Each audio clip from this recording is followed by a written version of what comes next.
Welcome back into the Dead Arm Sports Podcast. Josh and Jell here, live on a Wednesday, not our Hump usual day! day of the week. Hump day it is. Have a big episode for you. We're going to recap a couple of the bowl games. Not a lot going on this last week. We'll update you where we're at on the pick'em and crazy NFL weekend. One of the crazier ones that I've seen in a long time between last second plays, referee missed calls. We'll get into all that, but going to kick it over Wide to receivers throwing passes to defensive ends on the last play of the game like an idiot. Last play of a tied game like an A idiot. tied game. But going to kick it over to Jell. He has our question of the day today to kick off the show. What you got for us today, Jell? Well, I've got a little two-parter going on here, not related whatsoever to each other. First one, though, really quick. Adam Sandler's Hanukkah song, is that not the most underrated, underplayed holiday song in the world? I mean, it is so great. It's catchy, gets stuck in my head, and it's hilarious. Yeah, no, we were on the our GOAT way down. Holiday song that never gets played. Way down to Illinois yesterday, and it came on my playlist. So it's on my Christmas playlist. So absolutely, it's very, very underrated. Oh, it's been stuck in my head all day. Part two to this question, as my Christmas tree is up. Part two to this question. Okay. World Cup final on Sunday. That's by a mile. I mean, I don't watch that much soccer. You're a much bigger fan than I am. You know, you follow the MLS somewhat really. I don't know, maybe religiously, but at least for the most part. Very, more than I think most probably in this country.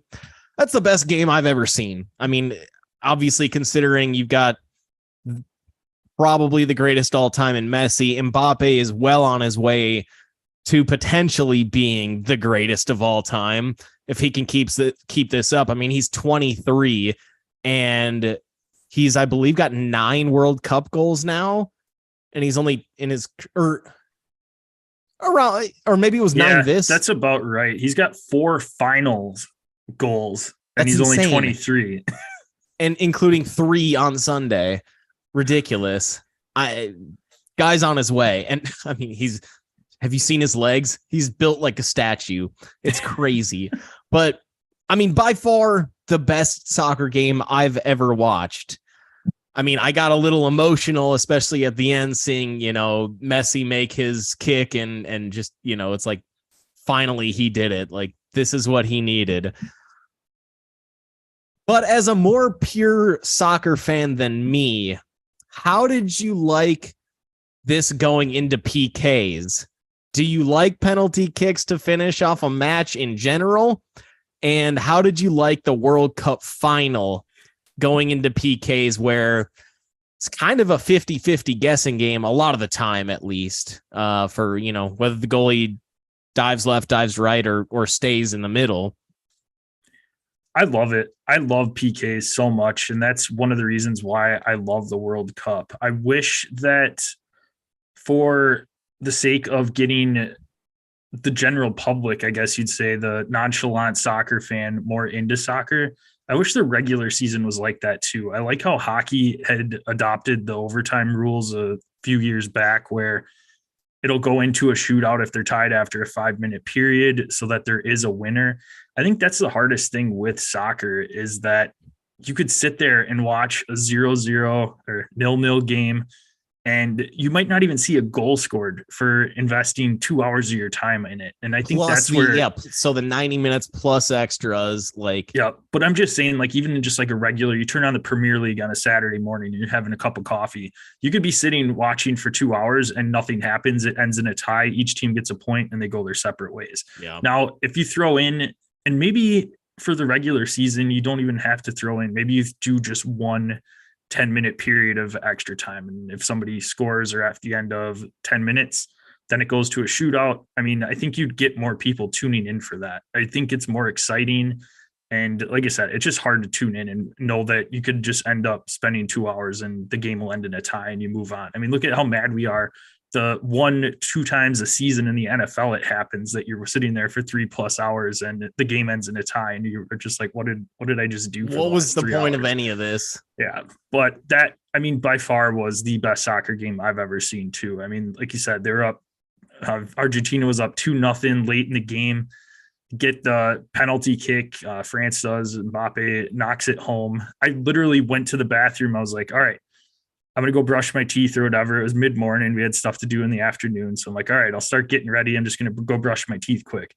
Literally gone for 2 minutes, come back, it's tied 2-2. I'm like, what in the heck just happened here? Like literally within 2 minutes of time, not even gameplay, like just time. They had scored to tie it. And then Argentina, Messi gets a goal in overtime. Mbappe ties it up again. And then, yeah, the PK. So just completely back and forth and just one of the all-time great soccer games. I mean, you hope that propels the average viewer into maybe tuning in, but it's hard, man. I mean, the MLS, you look at it, they're switching over to Apple TV as their main broadcast partner this year. They're going to have some nationally broadcast games, but not a lot of people have Apple TV. I mean, it's essentially they're turning it into like a MLB TV or something along those lines. So you pay, I think, $99. You get the whole package for the year. You can watch all the games that you want and everything. But yeah, that's not a good idea if you're trying to grow the game. I guess, it's an easy way to make some quick money, but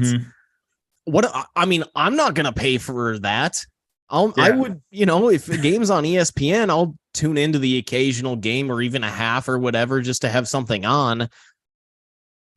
But I'm not going to pay for it. I'm not going to pay $99 for that's for diehards only. Like you said, MLB.TV, that's for diehards only, really. Or for, like in my case where the Brewers are out of market, or in your case with the Cubs being out of market. It's really the only way I can see them. But so I get that, but I'm not going to pay for any MLS package. I don't give a shit if Gareth Bale is on his way over.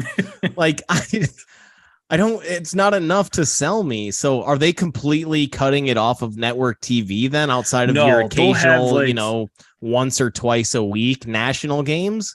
They'll have like 1 or 2 primetime games a week with like the bigger of the matchups and stuff. But yeah, I mean, right now their season was on ESPN Plus, which, yes, that's still not getting your name out there, but a lot of people have Disney Plus, Hulu, ESPN Plus bundle. So you could turn it on if you wanted to. If you're flipping through ESPN Plus, you'd see that there's a game on and, oh, okay, there's nothing else on. I'll turn this on right now. But you can't do that with Apple TV, and you're going to end up not being able to grow the game as much as you want, and that's disappointing, especially given that the US, Mexico, Canada hosts the World Cup in 4 years. You'd want to try to grow that fan base up as much as possible, get people kind of ramped up for this upcoming World Cup. Not that the MLS, but I guess that would benefit the MLS and the future of the MLS in terms of viewership and everything. So I think that's a bad move. I really do. Yeah. No, I get it. They're getting a ton of money for Apple TV taking it's quick revenue, rights, but yeah, to grow it long term, it's a short, ideal. Short-sighted, I think, goal and a short-sighted view on building a business that I'd assume they want MLS to hang around and continue to grow for decades to come, for generations. So I think it's a short-sighted mistake, especially given that we've got the World Cup in 4 years. Yep. And they're popping up the MLS in a lot of different markets too. I mean, we've had, I think the last 4 seasons, you had Nashville, you had Austin, Charlotte, and St. Louis is getting a team this year. So they're up to, I think, 31 teams right now. So, I mean, they're growing as far as the MLS pretty quick, but you still need to get the average person to want to tune in. But so I'm sure you heard the rumor. I mean, this would have been maybe a month ago at this point, if not longer out, about Messi coming and playing for that team in Miami. Inter Miami. I haven't heard anything about that since that kind of initial report. Is there still any steam behind that? There's something that popped up today on Twitter that Messi, essentially they had reached out to him and he never said a whole lot back, and it sounds like he's going to end up. So they just made up that he was interested. I mean, I think he was, but then I don't know if maybe World Cup training or different things like that, but he Yeah. never really got back to him about it. So it doesn't sound like that's going to end up happening, but which would be nice. But at the same time, too, I kind of like the MLS as essentially right now it's the minor leagues or the retirement home is what what it is right now. You don't Zidane. have a ton of guys that are in their prime playing in MLS. Usually it's the young guys that play for a couple years, get their name up, and then end up somewhere in Europe. Or you get the Gareth Bales, you get the Lionel Messi's that come over at the end of their career just to kind of Or no, it wasn't Zidane. DP It was money. who Thierry played Henry. for the Galaxy? Who was it? Well, Thierry Recently. Henry came over. Beckham came over. No, not Beckham. Oh my God. Zoltan? Oh, Zoltan. Yeah, that was LAFC. LAFC. Yep. Okay. I am Zoltan. Yes. Well, let's why don't we transition from football over to football? That was a lot of football. That's probably the most we've ever talked on by a mile. So. Absolutely. Well, expansion kind of good today, though. I liked it. That was kind of fun. I mean, it's going to be the last time that I, probably the last soccer match I watch in a while. But so that was, I don't know, man. World Cup blew my expectations out of the water a little bit. Yep. We can be found at Dead Arm Sports, Twitter, Instagram. Check us out on Facebook at Dead Arm Sports. Go to YouTube, type in Dead Arm Sports, subscribe, click the bell there. That way you know our live episodes drop typically on a Tuesday or a Wednesday. Was Zidane the dude that headbutted? Yes. That guy like right in the chest and knocked him out, like just dropped him like a sack of potatoes? Yep. That was the greatest moment. Continue with the reads. Usually we're live on Tuesday or Wednesday. We monitor that chat so you can ask us any questions in there, especially in the heat of fantasy playoffs right now. You can ask us any start-sit questions that you need. We'll hit you back up. Speaking of heat, make sure to find us on YouTube. You could check out the fireplace behind yours truly. Oh, yeah. Bringing the heat indeed. Yes, sir. You want to follow Gel on his socials, he can be found at DasGel. That's at DASJEL. I can be found at DasJPEG. That's at DASJPEC. You can also send us in any questions there. Make sure you subscribe, rate, and review our podcast. Send us a screenshot of that review. Get you some sticker swag sent out in the mail. All right. Don't have a ton of NCAA as far as game recaps going. A lot of the bowl games are pretty straightforward. Not a lot of good stuff going on there, I guess. Frank Gore Jr., 329 and 2 touchdowns. So the Duluth Trading Bowl didn't do it for you? No. They're the, what was it, claim.com roofclaim.com. But no, Frank Gore Jr., absolute monster performance there for Southern Miss. And then Deion losing his last game, Jackson State, before he moved over to Colorado. I think that was kind of the takeaways. But any other takeaways for you, Gel, before we kind of update everyone on a lot of the transfers? And today's National Signing Day, so we've got a little bit to go on that to talk about that as well. Yeah, I guess I'll just mention this briefly. You are kicking my ass in the bowl pick'em so far. Yes, sir. Up 9 games to 4. So you went on a real nice hot streak, hitting 6 straight bowl games, or 6 straight of the winners. And of those 6, I got 1. So there's the difference right there is me hitting 1, you hitting 6 straight of these bowl games from the last weekend. In terms of the games, though, I mean, obviously, not too much of takeaways, just given the teams. I'm just interested in, you mentioned Deion lost his last game at Jackson State. I'm pretty interested to see kind of what he's going to be able to do just, at Colorado. And he had his first early signing day this weekend, or I guess today. We're recording live on Wednesday, the 21st, at Colorado. Obviously, he has only been on the job for like 10 days or whatever. So not a whole lot of time for him to recruit, but it'll be interesting to kind of see how he ends up with this first class and if he's able to flip any players, especially any DBs. that maybe would have been recruits for other bigger schools, bigger programs. And kind of interesting to see who all he's bringing over from Jackson State. I know obviously he's bringing over his son. That was the big headline on ESPN. Colorado lands Shedeur Sanders. No shit. You really think he was going anywhere else but following his dad over to Colorado? Come on. That'd be funny if Spencer Sanders ended up transferring from Oklahoma State over. Should just have a whole team of Sanders. Get the Colonel in.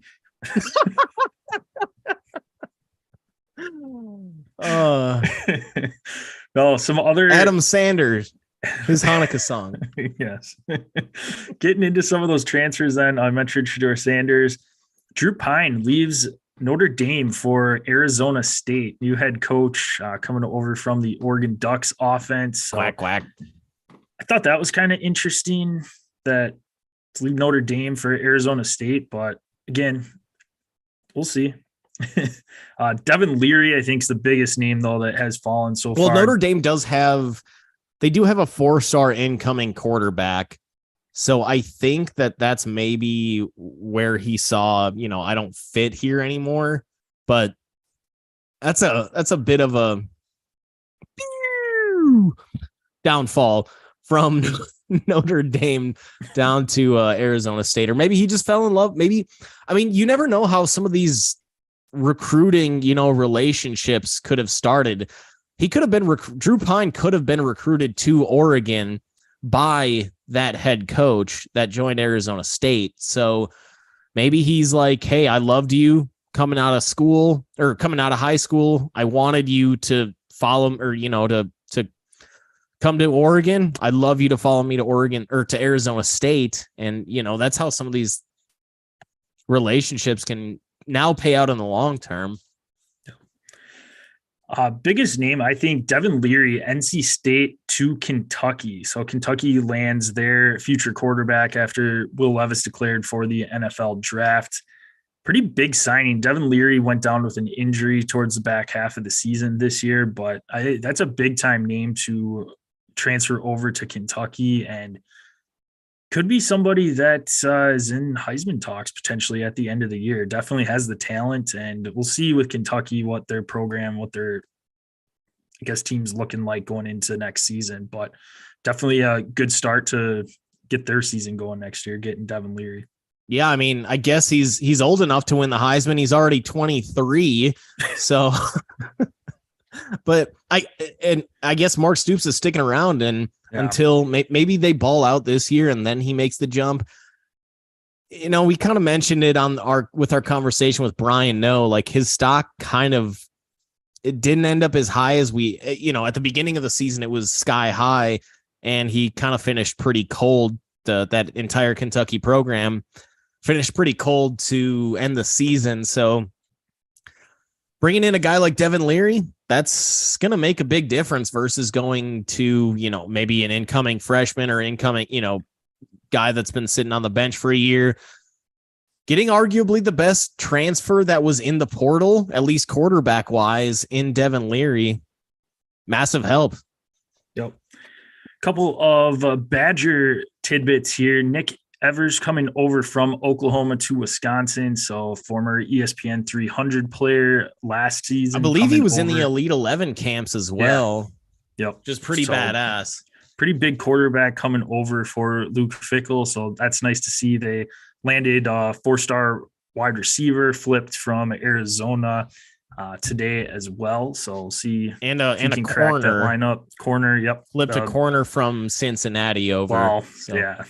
I'll put flipped in the air quotes on YouTube here, but yeah, right. Essentially. But no, big day for the Badgers, at least for their recruiting. Weren't sure what Luke Fickell is going to do with that quick turnaround, but so far we're able to lock down all of their commits that they had and got a couple of surprise ones as well. So that's always nice. And what was also really nice to see about this, it really was only ended up being a group of 4 or 5, maybe 6 Badgers that ended up transferring. Braylon Allen, there were some rumors about him potentially entering the portal, and he never did. Marcus Allen did enter, but ended up withdrawing his name. I believe there was one other guy that entered and withdrew his name. Believe Isaiah Garendo maybe is the only kind of like skill position player that sounds like he's going to bounce, but you can kind of understand that he doesn't really fit his running style doesn't really fit the fickle spread offense scheme. But one with Shea Malusi coming back too. It's like he just kind of he is coming back. Okay. Yeah, he's still kind of buried a little bit. So right, but understandable. Jaheim Bell, big time kind of utility guy over at South Carolina, ended up transferring out of there to Florida State as well. So thought I'd throw his name in there. He's a mega talent in terms of, size and athleticism. And like you said, kind of that utility H-back type where plays in that tight end position, but also you could look at his rushing stats as well. I mean, he's getting the ball all over the field. So mega talent in terms of just being a hybrid athlete. Yep. And then last one I wanted to throw out there, Joe. I know you'll get a kick out of this one. There was one gentleman that was really tuned into that Southern Miss Rice game and saw Rice play and was like, you know what? I can lead them to victory. And that's Mr. JT Daniels transferring into the Rice Owls. God. That's what he's left with is Rice. He is the new quarterback for Rice. Oh my God. What a fall from the number one quarterback recruit in the country going to USC, then Georgia, then West Virginia, Mountain Mama, now Rice. What a ride.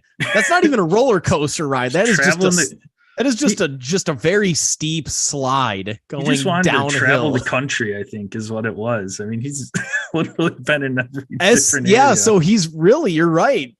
LA, West Coast, going to the deep South, going to, East Coast, that DMV area, and now Texas. Wow. He needs to go play in the CFL next. Right. Get the Canada roots down. Any other transfer names that stood out to you, Jill? Then we'll get into just a couple guys that I wanted to bring up as far as National Signing Day went today. Yeah, the only other one really was Graham Mertz. It was rumored that he was going to go to Florida, or that he was going to go to Kentucky, and hey, I'm sure that Mark Stoops looked at that tape and was like, wait, hell no, I don't want anything to do with this guy. Now it looks like he's going to end up going to, rumor has it that he's going to Florida. Rumor has it that he's going to be a Gator. So disappointing for Gator fans, I think, because not only because Mertz is garbage, but also on top of that, they've been in that Grayson McCall quarterback out of Coastal Carolina, kind of in the sweepstakes. Is it McCreary or McCall? Kind of been in the Grayson McCall sweepstakes. And if they end up signing Mertz, it means they're probably not going to get Grayson McCall, who he lit it up at Coastal. Again, it's Coastal Carolina's competition, but he still lit it up and looked really nice. High-end college quarterback. So disappointing, I think, if you're a Gator fan, not only because it means that you have to play with Mertz, but because it probably takes you out of the running for one of the, I mean, really it was between him and Devin Leary as the top two transfer candidates for this offseason. So sorry, Gator fans out there. Yeah, it sounds like, at least the rumor has it, mill going right now is, it sounds like McCall's going to be going to Auburn. I think that's the school that's been popping, at least with his name right now. And Auburn actually had a really fantastic signing day too. Flipped a couple guys from Ohio State. Hugh Freeze calling them at the last hour apparently and getting them to come down to Auburn, Alabama to play for him. But had a couple guys flip today as well. Oh shoot, no. So did Cadillac Williams end up sticking around on that staff? That I'm not sure on. I think so, but just as a player, I was a massive fan of him, both at that Ronnie Brown Cadillac Williams combo at Auburn, and then him on the Bucks. Both of them ended up being super high draft picks. I think Ronnie Brown ended up going number 2 overall, and Cadillac went like number 4 or 6. Something like overall that, to the Bucks. I mean, pretty crazy. You know, you never see that in today's NFL, but yeah. No. yeah, I thought he did a, you know, pretty nice job as an interim head coach. He had a nice win in his inaugural game as the Tigers head coach, but no, I mean, Hugh Freeze obviously did some good stuff at Liberty and before at Ole Miss before the old they tracked down his phone Ladies of the night. contacts. Yeah. using a university phone. Smart man over there. Yeah. But hey, now he can pay players legally, so you know? He's back. Hugh Freeze is back. Probably the biggest name that flipped today on National Signing Day is Dante Moore, number 3 overall prospect, was committed to the Oregon Ducks and flipped on to UCLA. So Chip Kelly's former school to his current school, going to be taking over more than likely for DTR. DTR, yes. So yeah, it'll be interesting to see if he starts day one. But if you look at Chip Kelly's history, I mean, as long as he's got a dual threat quarterback, those guys, as long as they're athletic and at least somewhat capable, which you'd assume the number 3 overall recruit in the nation is at least capable, they can start day one. We saw Marcus Mariota start real early. DTR started for like 6 fucking years. So I think that, and they just have to follow that Chip Kelly system. So I wouldn't be surprised if he starts day one. I'm sure Chip will make him compete, but he'll show that he's the man in that offense. But good for UCLA to, and you know what? I bet a huge part of this was Bo Nix deciding that he's going to stay at Oregon. I don't know how he has eligibility left still. He's like he's kind of like the Michael Penix, where it's like, wait, Michael Penix is coming back? How? Isn't he like 45? Like that kind of, or like the Martinez, Adrian Martinez at Nebraska a few years back.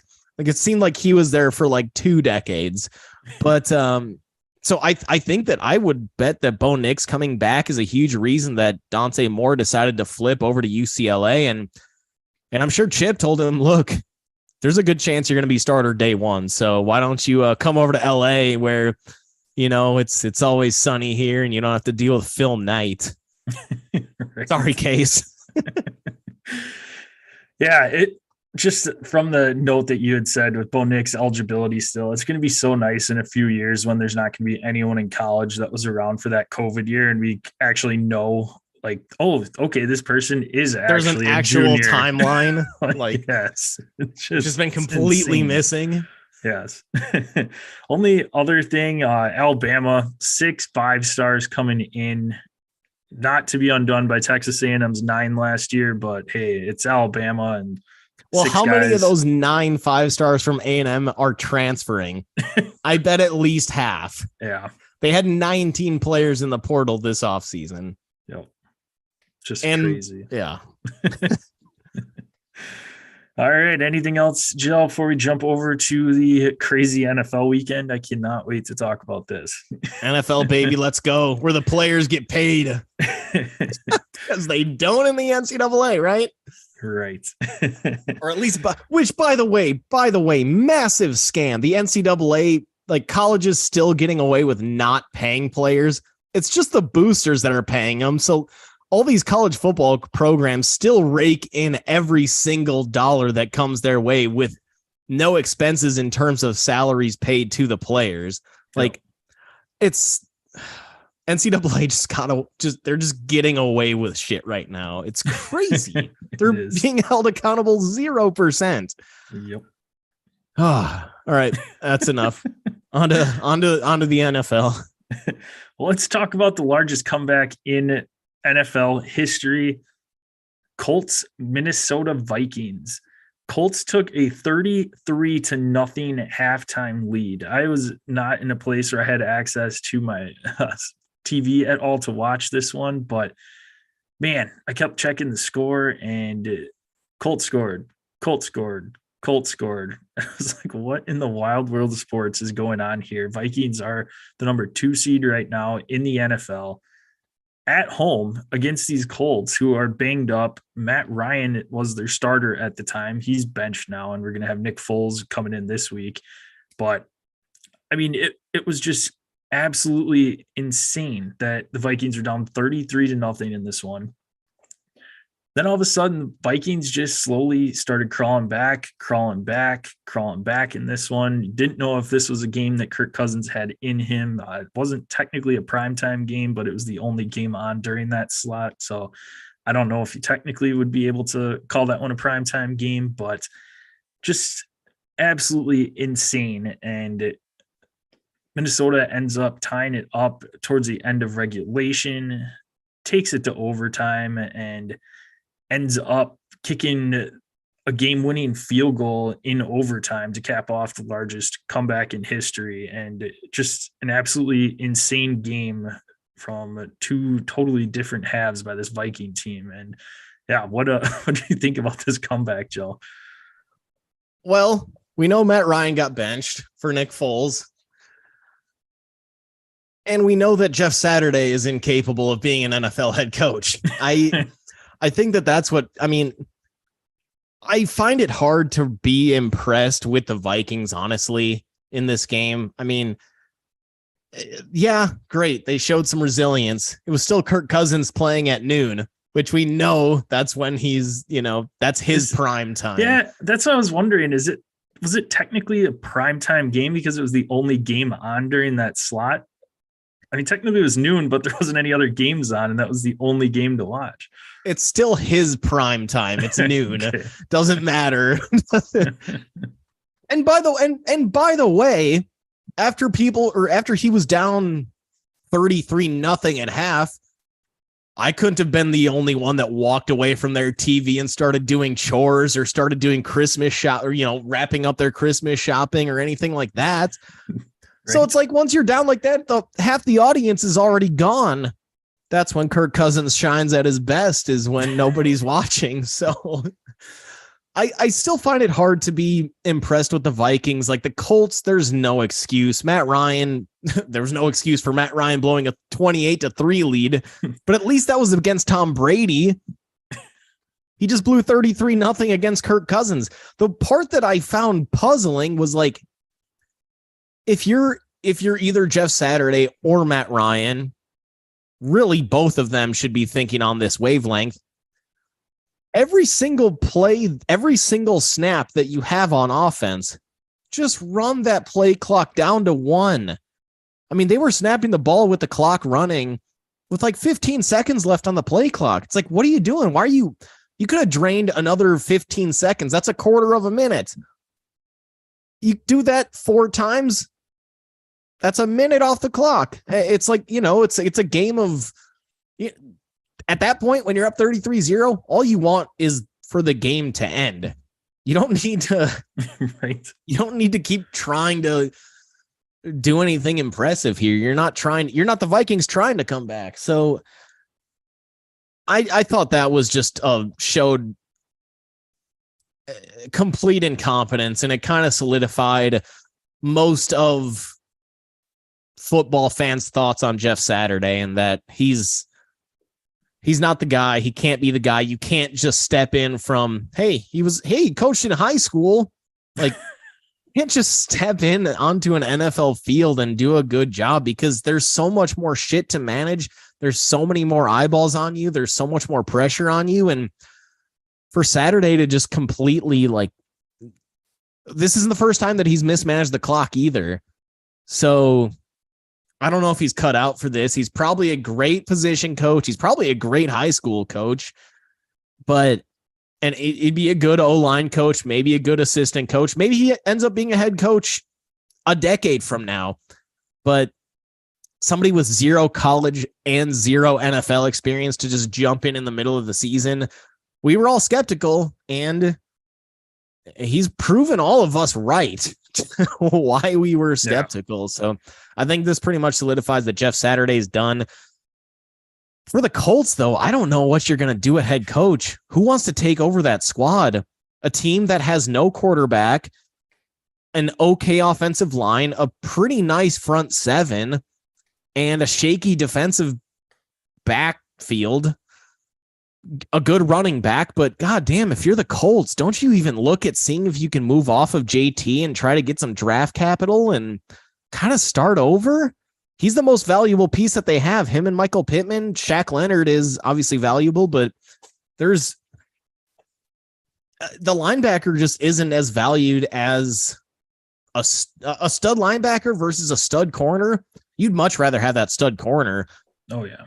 So even Shaq Leonard, like as good as he is, he's not as valuable as maybe he once was, or as that position once was.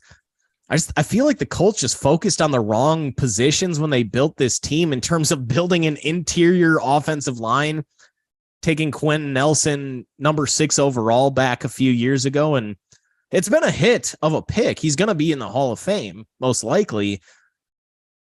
But it's still an offense. It's still a guard. Like, there's only so much that what can guards do for you?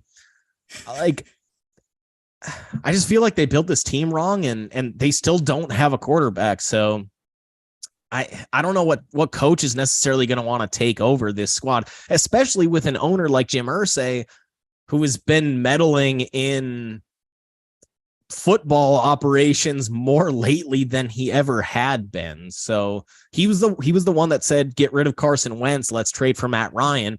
I don't think Chris Ballard, their GM, is like, he's probably sitting there like, this is absolutely not an upgrade. Not that Carson Wentz is anything special, but Matt Ryan's may as well have been retired for the last 3 seasons, including this one. So I don't know. It's going to be, I mean, there's no chance they get a Sean Payton type of a coach to, this offseason, or any sort of really high end coach, because a lot of these first time coaches, that might be their only opportunity.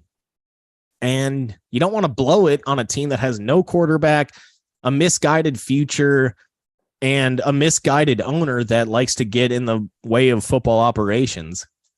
Yeah, no, it'll be an interesting offseason for the Colts to see what direction they go, if they think they can find their quarterback of the future, whether that's through free agency or possibly in the draft. But yeah, something needs to change there big time.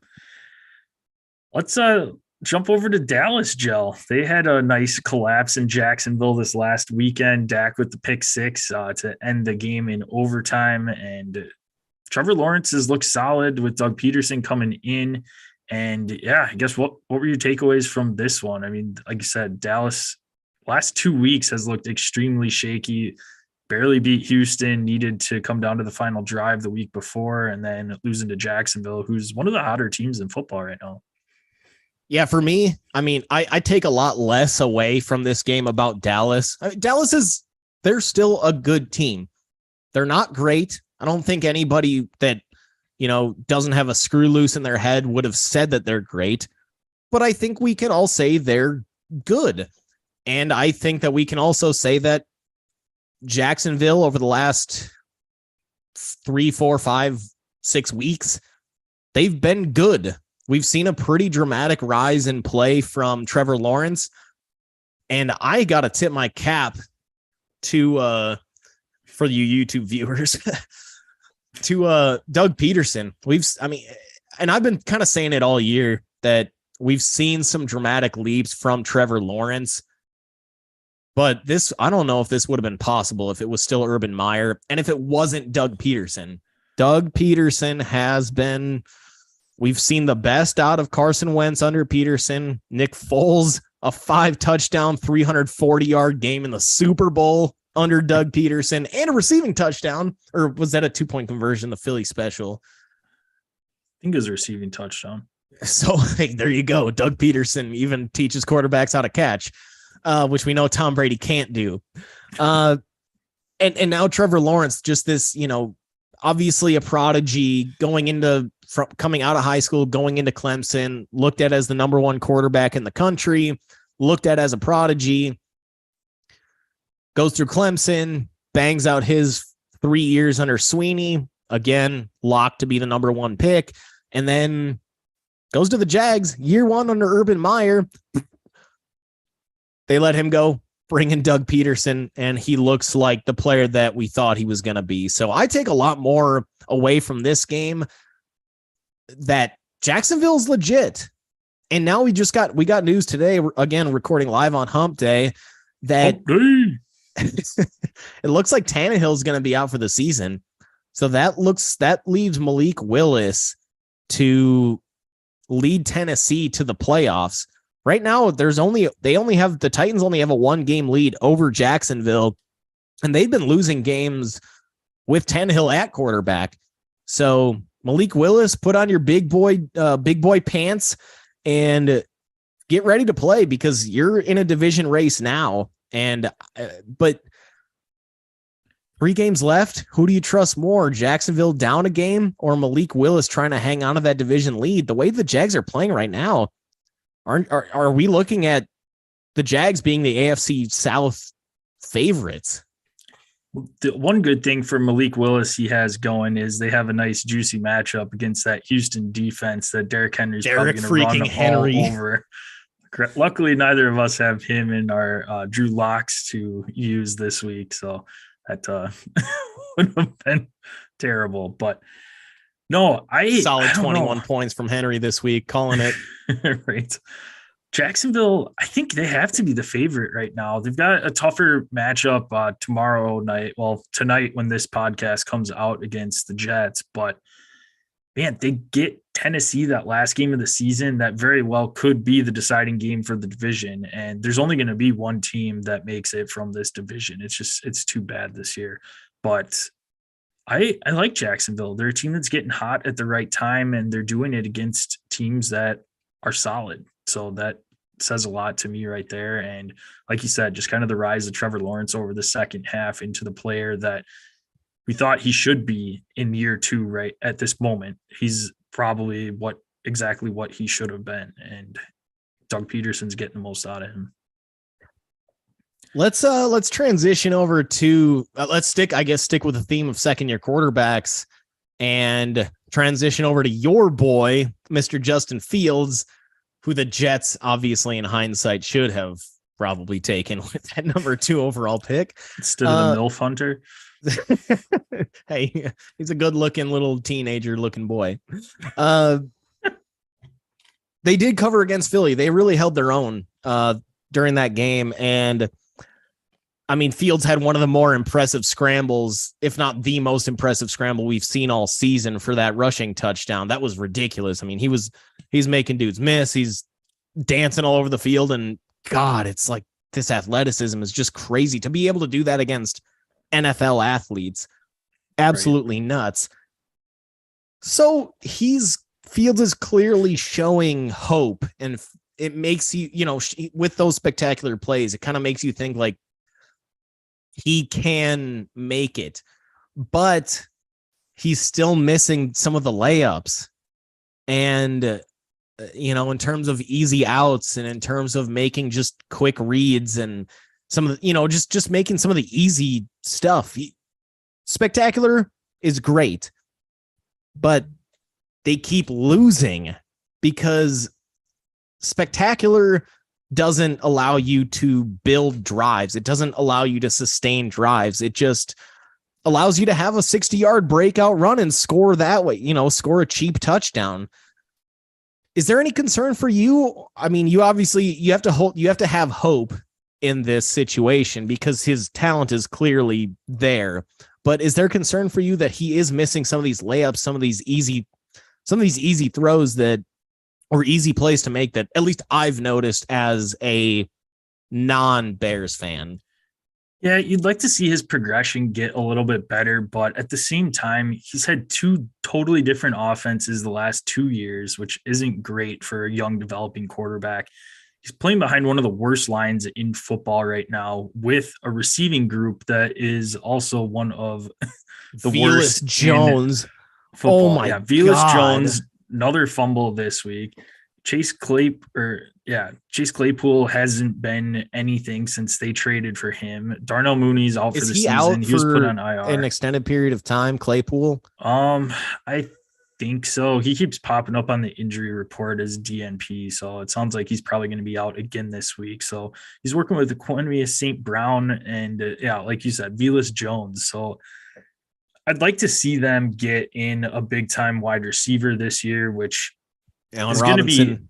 it's going to be hard for them to do because the wide receiver free agent pool is garbage.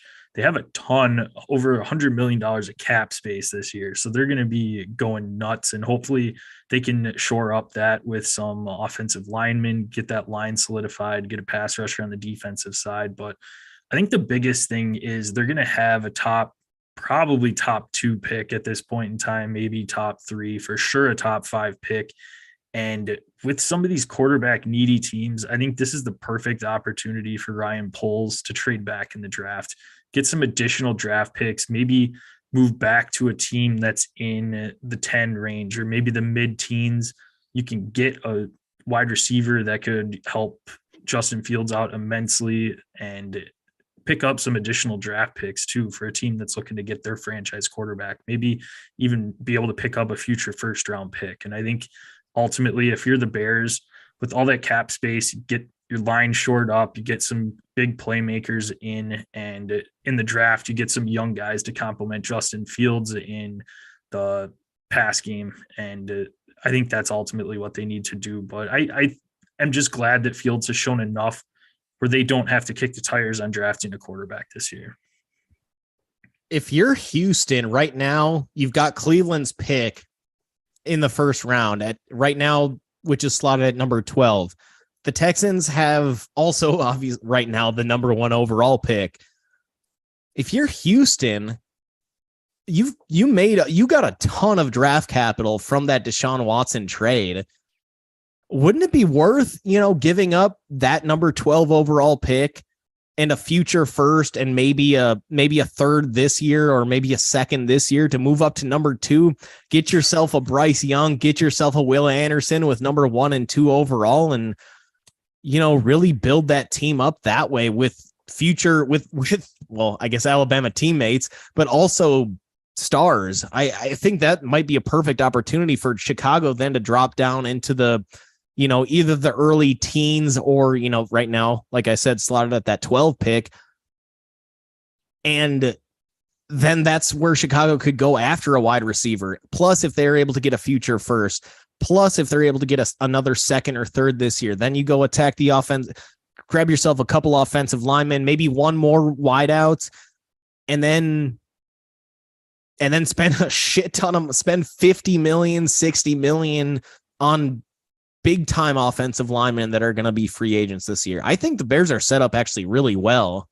Mm-hmm. No, I do too. And for the last couple of years, you just saw the writing on the wall of Trubisky that he was not the answer there. And you just kind of wonder, like, where are we going to start seeing the light at the end of the tunnel? And I think that's what we got this season, is that we are starting to see that light at the end of the tunnel in, all right, we've got a quarterback to at least build a team around for the next 5+ years and see from there. I mean, we've talked, if you want to hear our take on running quarterbacks and stuff, go check out our podcast from last week. We dove into that quite a bit after the Kyler injury, but shelf life's not going to be super long for Justin Fields unless he develops more of a pocket passer, but that's not him. And he's showing that he's very capable of being a Lamar Jackson prototype in this and being very dynamic, and got to build the team around that. I guess speaking of running quarterbacks here, do you have any concern with Josh Allen and his longevity? I mean, I get it that he's built like freaking King Kong. He's just massive, but if history tells us anything about these running quarterbacks, Cam Newton, he only lasted till he was about 30. Big Ben, once, he was kind of like Josh Allen when he was young, where just a big dude and took a lot of hits. And once he fell off hard. We haven't seen any devastating injuries from Josh Allen like we have with Kyler. We've seen Lamar out the last 2 seasons, at least partially. We've seen Justin Fields out, missed a game or 2, or maybe a game and a half or so this year. Now we've got Jalen Hurts, who got injured last week, sprained with a sprained shoulder against the Bears last week. Do you have any longevity concerns with Josh Allen? I get that he's built different than all the other guys that I mentioned outside of, or at least the guys that are currently playing in the NFL. But I think that's got to be a little bit of a concern. Yeah. I mean, what rushing quarterback or what mobile quarterback hasn't been getting hurt the last couple of years? It's hard to find one that hasn't. And yeah, it's a big concern. You like him with the big body being a little bit more durable, and he's a good passer too. So he doesn't have to rely on his feet to pick up first downs. But that's similar to Big Ben. Yeah. That's the Big Ben comparison for me, where there's a reason he was nicknamed Big Ben, because he's a big body dude that has a nice arm that could pass.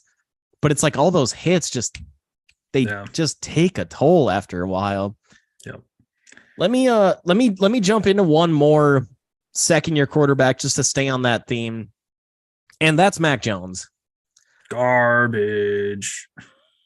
He's done. Like, if you have to be done with him, right? If you're Bill Belichick, I'm not saying Bailey Zappi's the answer here, but Mac Jones, a lot of all these quarterbacks that we're talking about, if they don't pop in year one, they pop in year two, that are actually, that are legitimate starters. It's very rare to see somebody pop in year four. We're in year 4 of Daniel Jones. We know how that experiment has gone.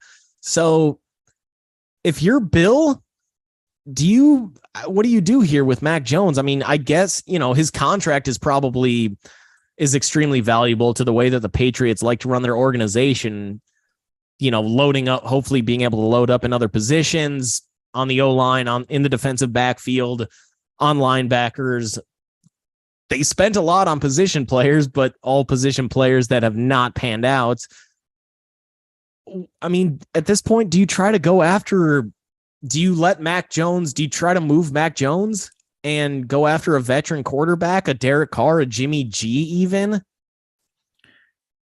Yeah, I mean, we just saw him get tossed like a rag doll by Chandler Jones. I get it. I would too. He would throw me down to the ground, but it's just, that was just kind of the icing on the cake for Mac Jones being below, really average at best, if not below average at this point. Yeah, the Patriots are just lucky they have Ramondre Stevenson in a good run game, because without that, they'd be picking in the top 10 this year. But Mac Jones is somebody that the writing was on the wall with him too, and we kind of knew what you were getting with him at Alabama. He was surrounded by absolute superstars there, whether it was Devonta Smith winning the Heisman, Jalen Waddle. I mean, that team was just absolutely loaded. And you look back at his tape, and he was just throwing to wide open guys all the time. They were just so elite at route running that they were just wide open. They were on the same page with him. He was hitting them in stride, which, I mean, yeah, that's what you wanted to see. That's why Alabama won the national championship that year. But it's just not translating to the NFL at all. He's just not going to win you any games. He's a good game manager, I guess, but they just don't have the playmakers, and their defense is getting old too, which it's not going to be a winning formula there in New England for them. I don't know if they can necessarily move on from him, but I don't think he's going to be their long-term answer, and they're going to have to find something else. I mean, well, if they were to say, all right, we're open to trading him, I mean, what would you expect to get for him? Maybe a 6th, 7th rounder at best. I mean, nobody's going to be giving away the farm to get Mac Jones. Yeah, especially that he'd be going into year 3 of that rookie contract, and you'd have one season to evaluate and decide, do we want to pick up his 5th-year option? Yeah. And if you're a crappy team, you're going to decline that option. So, yeah, they might just kind of be stuck, or I mean, what do you think the possibility is of them going after Jimmy G? Him reuniting with Belichick, hopefully not reuniting with Matt Patricia and Joe Judge. Hopefully they're gone after this debacle of a season. I mean, what do you think that is that? Am I just I'm throwing shit out here because they need help. I don't know that they're going to get him, because I think if Jimmy G does hit the open market and San Francisco doesn't want him back at all, that there's going to be a bidding war for him, because he's probably going to be the best free agent quarterback on the market. So God, woof. Yeah, but I don't know. I mean, the Colts would probably be kicking the tires on him. I'm sure he's not their typical end of the career starter that they've been doing the last like 4 years since they brought over Phillip Rivers. But Jimmy G would be a hell of a lot better than anybody they'd have in the last 3-4 years. I love that the Colts, they win their first game with Jeff Saturday, and then now they're on a 4-game losing streak. Like, oh yeah, that's so great. Yeah. Before we jump over to Washington, New England, Joe, what did you think of that Patriots last play? I mean, that was just mind-boggling. Tie ball game, and they tried to do some laterals to. I mean, they were acting like they were down by 6 and needed a touchdown to win the game. The band is on the field. Yeah, like that's literally what they thought was going on, and just absolute stupid play. My favorite part is, Jacoby Myers said he didn't even see Chandler Jones there. I don't know how you possibly miss like a 6'6", 280-pound massive former teammate, just giant mass of a human being out there in a different jersey color. But just disregard that point. What the hell was Mac Jones going to do if he did catch that ball? Is he going to run 60 yards? Like, what is that? Super athlete Mac Jones. Like mac and cheese. Like, that's my favorite part, is that Jacoby Myers said he's trying to, he tried to do too much. He wanted to get the ball back to Mac. Like, with what goal?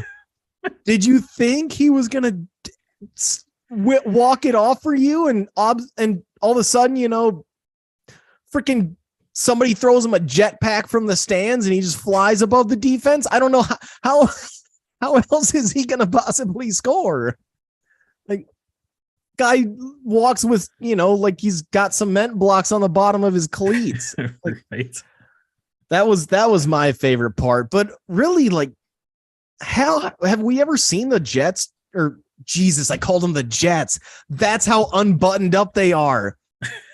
The Patriots ever this not, just not buttoned up on the most basic stuff. It was a disaster when Stevenson even flipped the ball to Myers. That was clearly not the play call. That was the first mistake. And I think Myers was like, oh, instincts come into play. Like, I guess we're doing this now. We're going to do the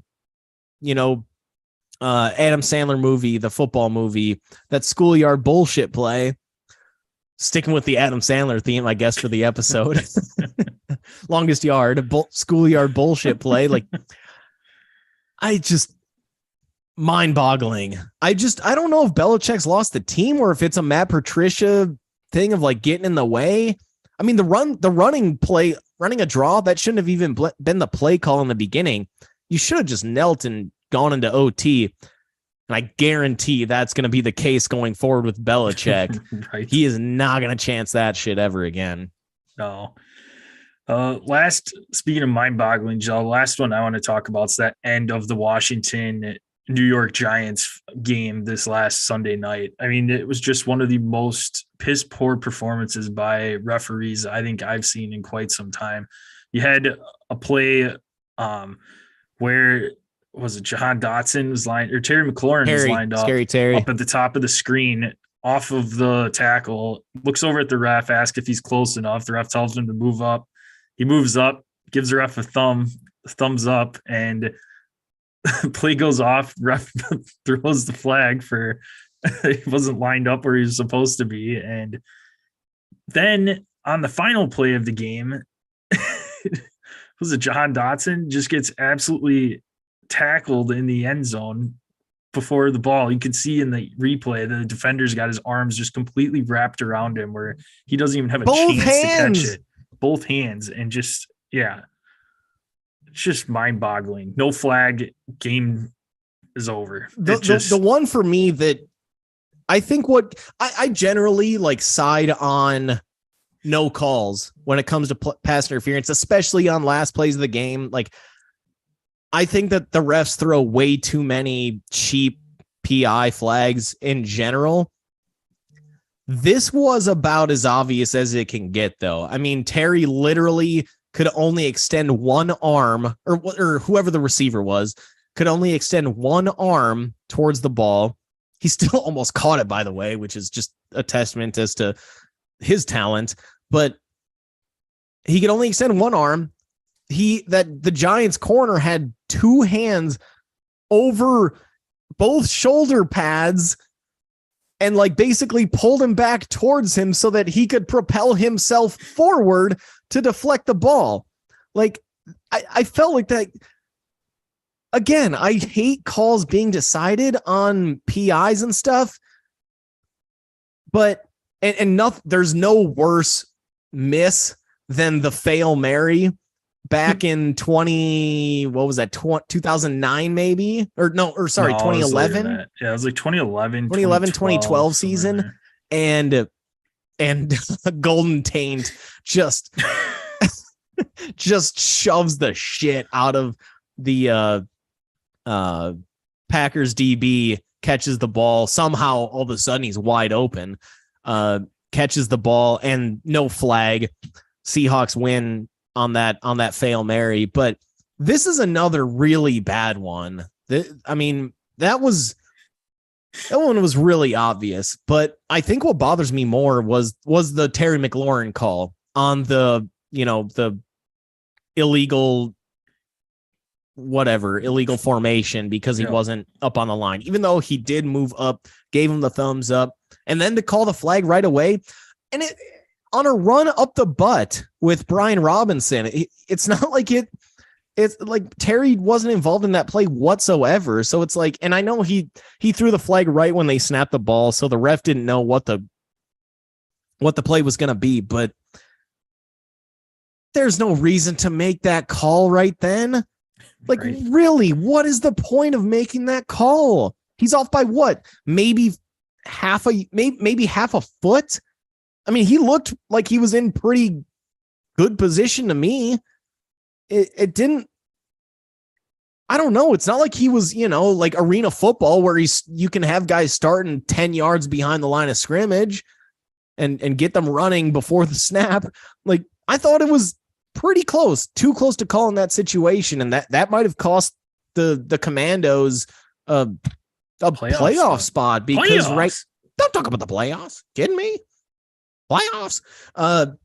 That might have cost them a playoff spot, and that might be Ron Rivera's job. That might be Tyler Heineke's job. That this ref is this officiating crew is costing them. So there's a lot of jobs on the line when you miss these types of calls, and that's not acceptable for refs to impact the game like this in such a negative way on a standalone game, nonetheless, where the entire nation saw that. That's an NFC East battle. That's a playoff battle. A lot of people were watching that game and saw that. That's garbage. NFL needs to take care of that shit because that's not acceptable. Any other quick mentions here, Joe, before we close out and wrap up here? No, I'm out of breath. Me too. We can be found at Dead Arm Sports, Twitter, Instagram. Check us out on Facebook at Dead Arm Sports. Go to YouTube, subscribe, click the bell on our page after you search Dead Arm Sports. Will be the first thing that pops up. We monitor that chat. You can ask us any questions there. You can find us at Dead Arm Sports on our socials. Gel at Das Gel, myself at Das JPEG. Give us a follow. You can ask us any questions there, any ideas or things you want us to talk about. Let us know. Subscribe, rate, and review the podcast on your favorite listening platform. Send a screenshot. We'll get you some swag-alicious stuff sent out in the mail for free. Where can they find us at, Jill? Hit us up on Apple Podcasts, Spotify, iHeartRadio, and or Google Podcast. Make sure to subscribe, rate, and review to whatever your chosen listening platform is. Take a screenshot of that written review. That written review is important. Take a screenshot of that, send it over to us on our socials, as Josh mentioned, at DosJPEG, at DosGel, at Dead Arm Sports on Twitter or on Instagram, and we will hit you up with some swag. Appreciate everybody out there listening to the pod. Hopefully you enjoyed our show. If you did, if you could tell somebody you know, that would be greatly appreciated. We'll be back with you Es Viernes on Friday with a big show. Got our week 2 of our bowl pick'em. See if I can get even more of a commanding lead over Joe with my picks. I got work to do. Yes, you do. Got some fun games to preview this week for week 16. And of course, our Drew Locks, where I am also climbing back into the race after probably the lowest week in Drew Lock history put up by my co-host. But we'll get into that tomorrow, update you on where the standings are. Joe, close her out. Mertz goes skirt. In comes Nick Evers. We are believers.